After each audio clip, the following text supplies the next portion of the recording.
All right, thanks for coming. I know it's lunchtime, and no one likes to miss lunchtime. So my name is JoSh Pitts. I got out of the Marines right before 9/11. I wrote Backdoor Factory and Backdoor Factory Proxy, and this is a file infection framework that will inject code into PE-ELF and Mako binaries on the x86 and 64-bit side, and also do ARM v7 for ELF. Because of that, I found Onion Duke, which was a Russian malware infecting downloads over Tor. Why would you do that over Tor? I have no idea. But I co-authored a environmental keying framework that made environmental keying malware called Ebola, and yes, that's spelled correctly. I work at Okta where I do red teaming. We do design reviews, everything you can think of, pen testing, reverse engineering of anything we put on our network. And there's my Twitter handle, and there's my GitHub, where a lot of this code is. So why this talk? Well, you know, I think writing shellcode is fun, believe it or not. My wife thinks I need new hobbies, and that's fair. And I want to talk about the current state of public Windows shellcode, how it works, and talk about updating it. So we got three parts. There's history, there's further development, and there's mitigations and bypasses. So the first part. So Metasploit shellcode right now uses Stephen Fewer's hash API or Metasploit payload hash. The basic concept is it uses a 4-byte hash with a 13-bit ROR instruction to find Windows APIs and to use the export table or to find Windows APIs in the export table of a DLL, any system DLL. And it was introduced in August 2009. And some of this has roots back to Matt Miller or Scape's Win32 shellcode paper, and these slides are online, and I have a link to the paper. And Scape now works for Microsoft in the mitigation department. So just keep that in mind. So this is how it works. You do a call over the payload. You push everything onto the stack, and then the shellcode or the hash API will parse the export address table and then jump into the Windows API, and it'll return back to payload logic, and it will continue until there's no more payload logic and your payload's been executed. Now, this allows, what was kind of cool about this is this allowed payloads to be portable across all Windows platforms. And of course, some mitigations decided to come out.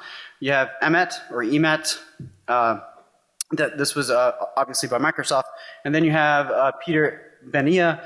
He has a FRAC article on beating some of these payloads, and then there's also the Havoc mitigation, which was released, the concept was released in POC GTFO 12.7, amen.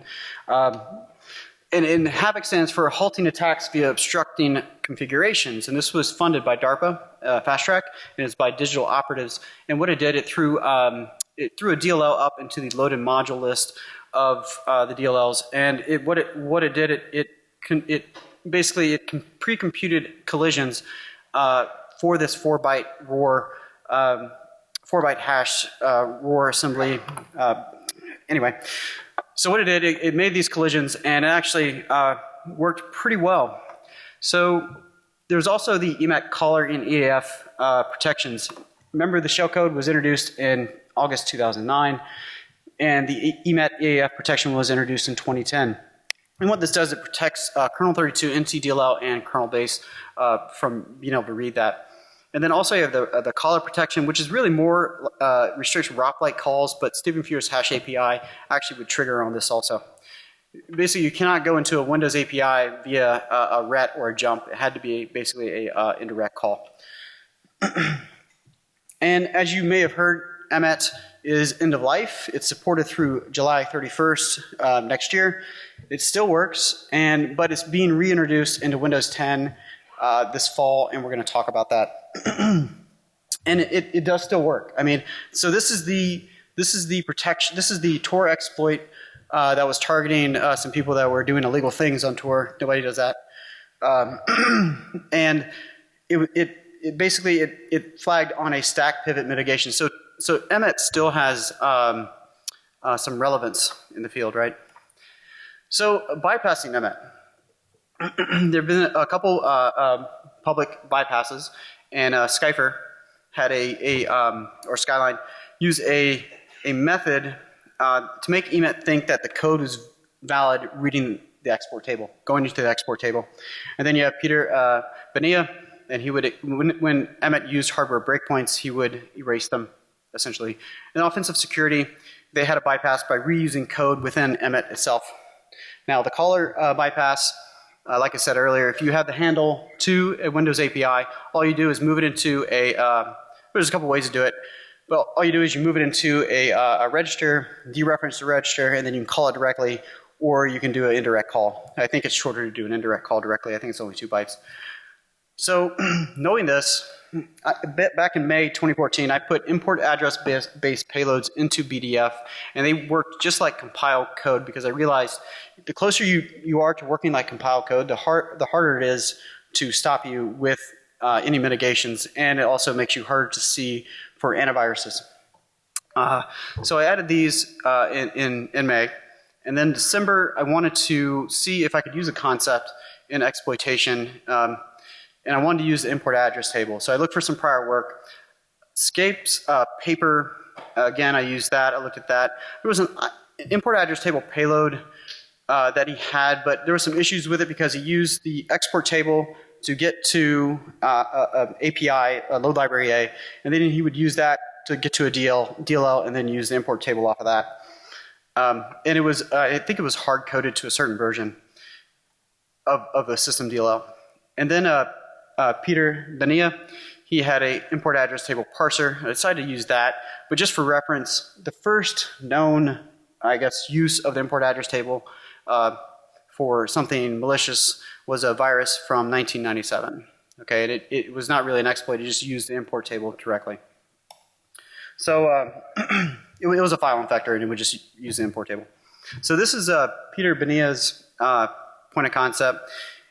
I could not get this to work on a modern Windows OS. I think I was testing this on a Windows XP Service Pack 3 and also Windows 7, and so I decided to update it for some tolerances, and I'll explain that. So the way it would work is you would find image base in the PEB, you'd get the PE header, and then you'd get the import table relative virtual address, and then you would loop through and find kernel 32 via an ASCII match. And so next I would find load library A and get procedure address, but I added a check in set bounds of readable memory to make sure that it was readable memory, because if you couldn't read the memory you would have a crash. And then after this stub is done, load library A would be an EBX, and get procedure address, get proc address would be an ECX.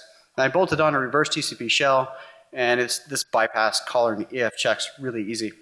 And then I emailed the EMAT team. And this was the response, essentially. So they knew about it. Obviously, Matt Miller, I don't know if he was consulted, but they knew about it. I mean, they get tons of crashes, and they analyze those crashes. And my POC just used the load library A and get proc address from the import table. It was pretty limited. So if the binary did not have it in the import table, then it was useless at the time. So this code sat from December 2014 until February 2016, when Subti, if you don't know Subti, you should get to know him. He's the person that executes code and things. Executes code and things that shouldn't be executing code, not through exploitation, but through hidden features and other things that just, these are signed by Microsoft, and you can run code in it. It's great. It's pretty awesome. So he tweeted that he was having problems at Emmet because of EAF, and I knew exactly what his problem was. So we started to collaborate, and I sent him the only stub I had at the time, and he went crazy with it. He was using it pretty much everywhere. The only problem was in PowerShell. PowerShell did not have load library A in the import table. So we talked about looking elsewhere for load library A and get proc address from a loaded module. And so he wrote an addition to do this. And he borrowed code from Stephen Fear's hash API stub and changed it around a little bit. He decided to use the 4-byte hash, the ROR algorithm, to find just the DLL name versus DLL and API. And so that means it would use that hash to find anything in the loaded module that will match that. And so if you're going to do something like Havoc, where you're going to cause a collision, you would need to know all the possible combinations of anything that might be deployed with any application as far as DLLs. And so, he wrote that stub, and we were excited about it. So now we had 2 stubs. Okay, that's cool, right? So then we knew that you could use get proc address anywhere in memory space. And if you do that, you can get load library A, as long as you can enumerate the location of kernel 32. So we used a 4-byte hash algorithm, like I mentioned. And then we would get, this is how we would get load library A. Pretty simple, right? And then we'd push the handle into the stack and then move ESP to, we'd push the handle of load library A onto the stack and move ESP to EBX, and then we'd do an indirect call to EBX. So now we had 4 stubs that we could use. But we didn't know where we could use them. So what we did is I went through and enumerated system binaries across all 5 operating systems for load library A, get procedure address, or just get procedure address in the import table. And this is the output of that. I saved the output in a JSON format, so when you were looking for an import to use, it would walk everything that is loaded recursively in a dependency walker style fashion to find anything statically that might be in memory. So we had a lot of opportunity to use this. And if you look, you see they made an effort to decrease the use of load library A and get proc address. And you see Windows 10 has less, right, than XP, obviously. But then you see there's more get proc address. So either way, it was a pretty good find. So we were going to submit to a CFP, or we're going to submit to a conference. This is about June, and then this came out. A flash exploit that used get proc address from user32 import address table to load a payload was discovered by FireEye. And this was pretty depressing, because then what we had, it wasn't good anymore. I mean, not good, but it just wasn't as exciting. So we wrote a blog post about it, and we released a POC that would pick for you which stub you would use. And we released a reverse TCP shell with this, with no exit function, so it would automatically crash all the time. That was kind of trolling a little bit. But we wanted to do more stuff. So we wanted more payloads. We wanted to get this into Metasploit somehow. And we knew it'd be a lot of work, and we had a couple ideas. So that brings us to part 2.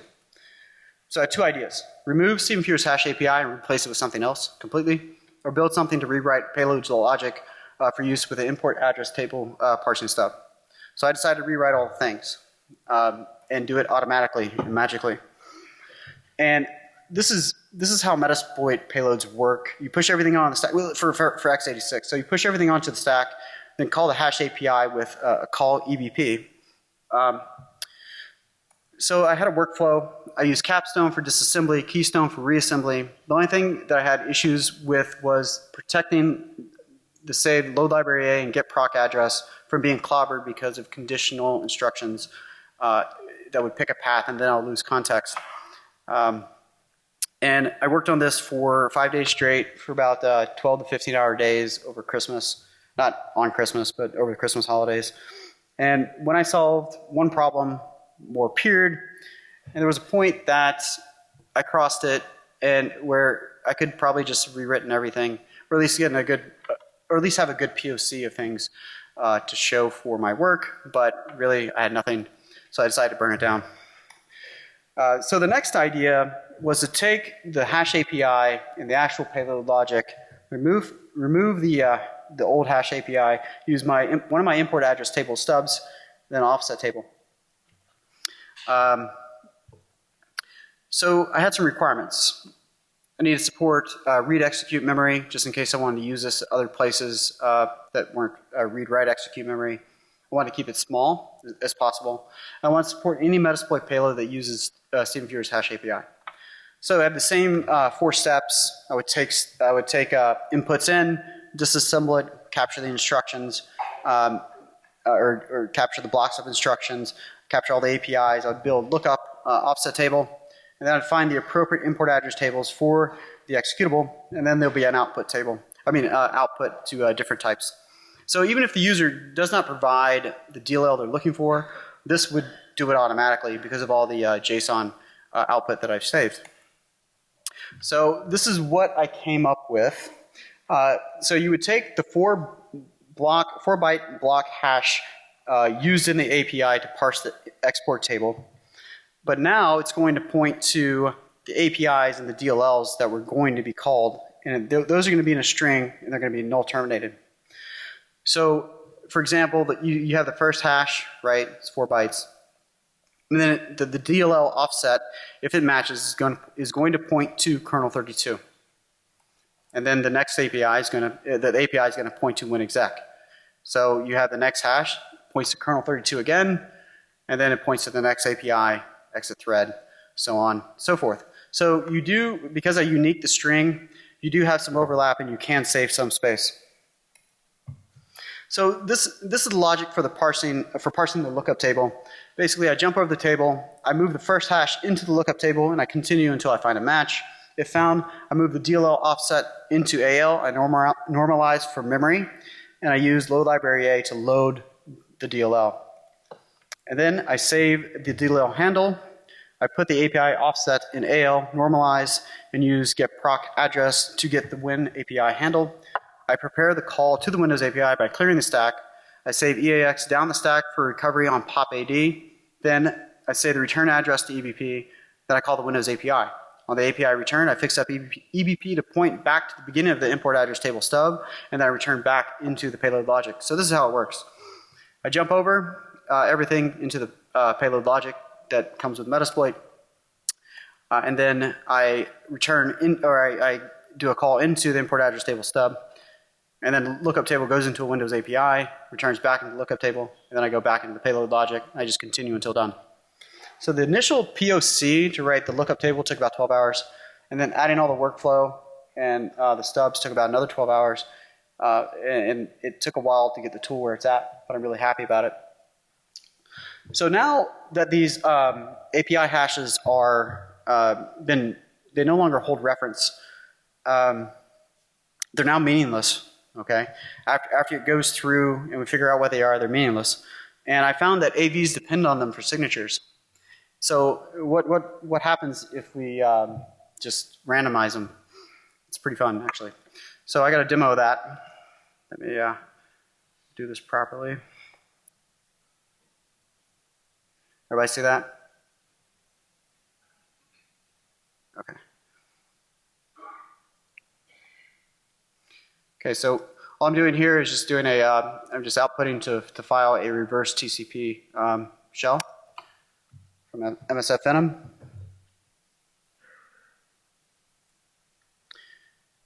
And then I'm going to cat that out into Fido. That's what the name of this tool is, Fido.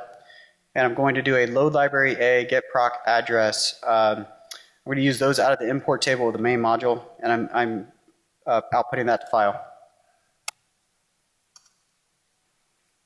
And and the output's fairly useful. I'll tell you what's going on, pretty straightforward.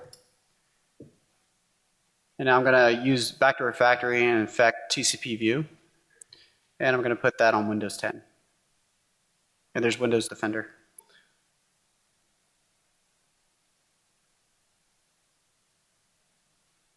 Of course, it was detected.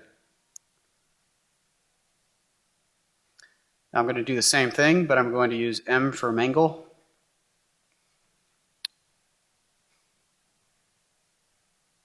Going to use backdoor factory again to infect TCP view.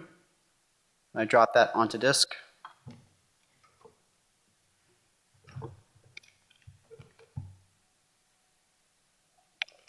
And then I set up a netcat handler.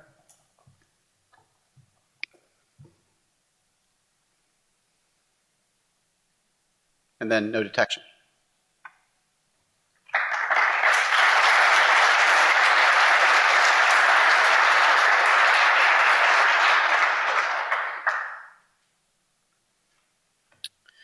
All right, so here's an example of using Fido, just as you saw in the video. So I was having some issues with a couple of DLLs, and when I say couple, all the system ones. I was running into a problem where I had to build a blacklist to avoid using those as saying that they had the get proc address or load library A in their import table. And I decided to look at this because it was going to a point where I was just blacklisting everything. And I figured out that it was just Windows 7 through 10, so I decided to look into it even more. And this is when I discovered the effect of min-win. Typically these are used in system DLLs. It's for portability, and they have been used in Windows 7 since Windows 7. And if the DLL, if it is in the DLL's import table in your process space, you can use exposed APIs such as get proc address. And in get proc address case, it's everywhere. It's in every single process because it's in kernel 32. So this is a view of kernel 32's import table. So kernel 32 is importing get proc address via its import table through one of these min-win DLLs, and then it exports it back out so it can be used, through the normal API. But if you're parsing the import table, you can use it. So let me explain what this means. We just need get proc address in any DLL, any import table in any DLL to access the entire Windows API, or we just need get proc address, period. So since Windows 7, get proc address has been in kernel 32 import table. So that means we've had a stable emmet, EAF, and caller bypass since Windows 7. And it still works on Windows 10. So I'm going to demonstrate that with the Tor exploit that I talked about earlier.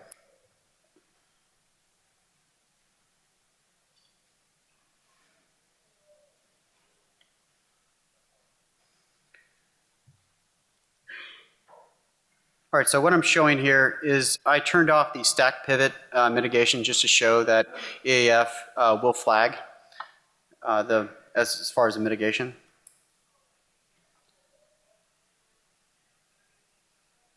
So now I'm going to drop the exploit and payload into Tor browser. You see the mitigation pops up and tells you what was flagged. It's very nice. So now I'm going to just run Fido with using Firefox as the target binary. And what you're seeing here, where it says number of lookups to do, it tells you everything. That's recursively it's parsing through and trying to figure out what DLLs are loaded through the system. And then it'll continue through and tell you where you can use what import table. And so it automatically used get proc address. You can see it at the bottom where it says GPA. But I'm going to use the min-win DLL. Because you can see it's in kernel 32, and it's the API MS Win Core library loader DLL. And what I did here is I had an encoder to put the output stand out so I can reformat it into a proper JavaScript format. Just showing that. I already have it in the exploit example. I just need to uncomment it.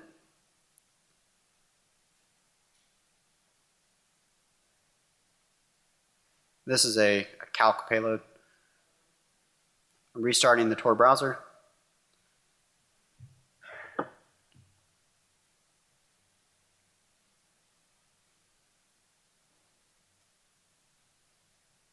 And there you go.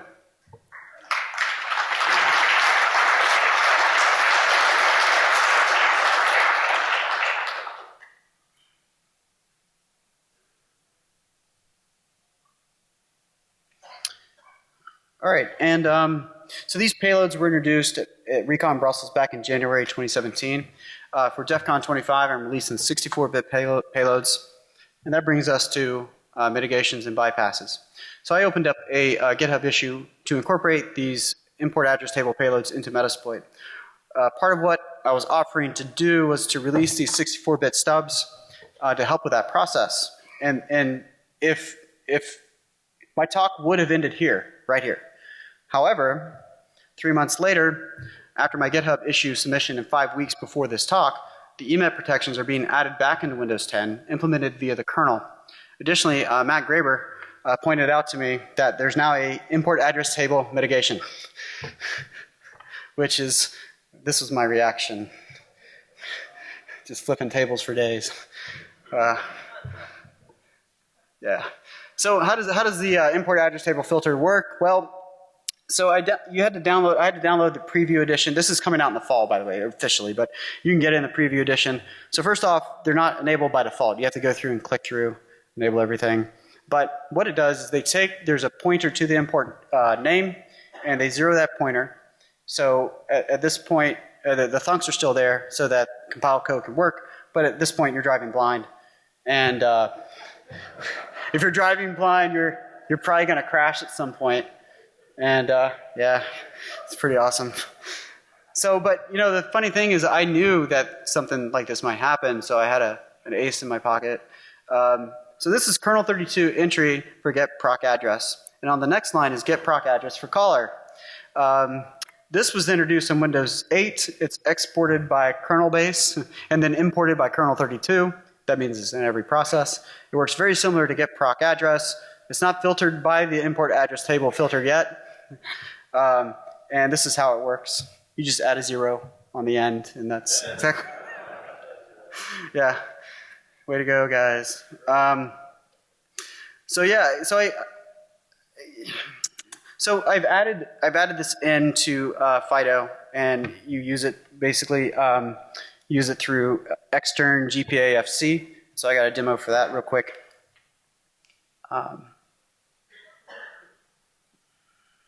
Sorry.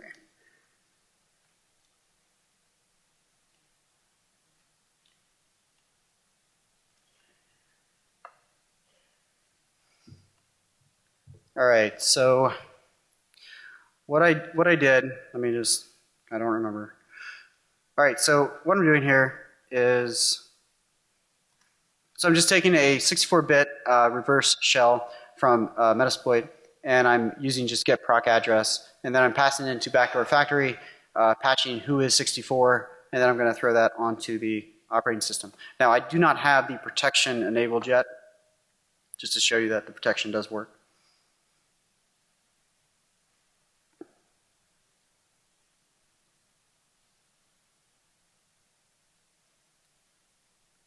There you go. Now I'm going to enable the protection.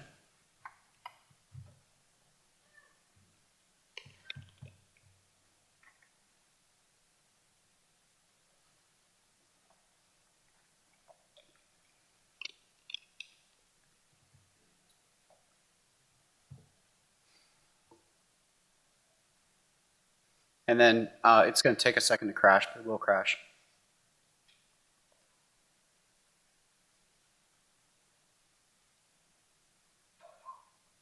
There you go. And then I'll run it again. It should be faster than next time. All right. Now I'm going to use get proc address for caller.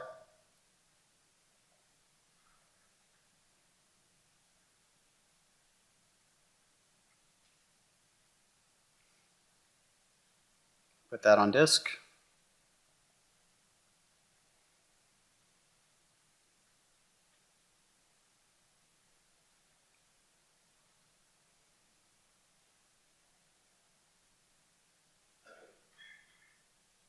And there you go.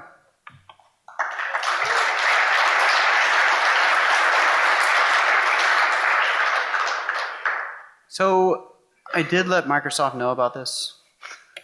So they're gonna have a patch for it whenever it comes out officially.